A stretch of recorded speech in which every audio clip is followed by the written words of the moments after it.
Pengalaman saya tak dapat lupakan sebab saya ni kan tak lambat baca, slow learner. Jadi saya kalau kerja rumah, kerja sekolah, saya salin je balik.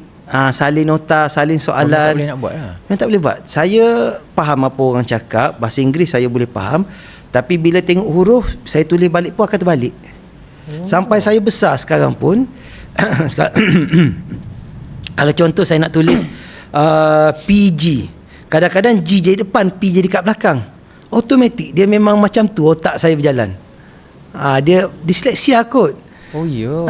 Jadi tapi zaman tu tak ada diagnosis pun kan? Tak ada. Zaman tu orang panggil malas je, malas, tak pandai belajar, macam tu je.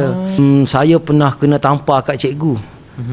Zaman dulu kalau kena tampar, kena rotan apa semua kat sekolah tu benda normal. Tak adalah kata macam sekarang kalau budak kena tampar sekolah ni, memang kecoh habis sosial media. Zaman saya dulu kalau kena rotan, berdiri depan dataran, kena tampar, benda normal. Saya ingat sampai hari ni saya kena tampar. Masa tu cikgu bagi kerja sekolah, suruh balik buat.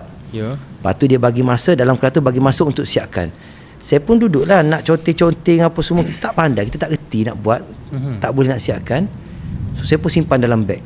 Bila cikgu suruh hantar, habis waktu cikgu suruh hantar, saya tak hantar. Tak buat? Tak buat. Saya pun pergi ke depan. Dia pun tanya, kenapa tak hantar buku? Saya kata buku tertinggal.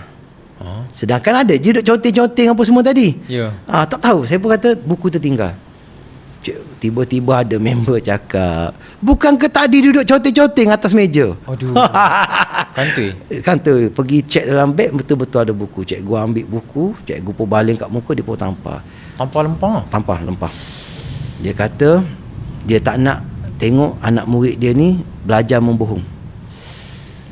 Dia kata benda lain dia okey, tapi dia tak nak membohong. Dia tak nak tengok student dia tu belajar menipu.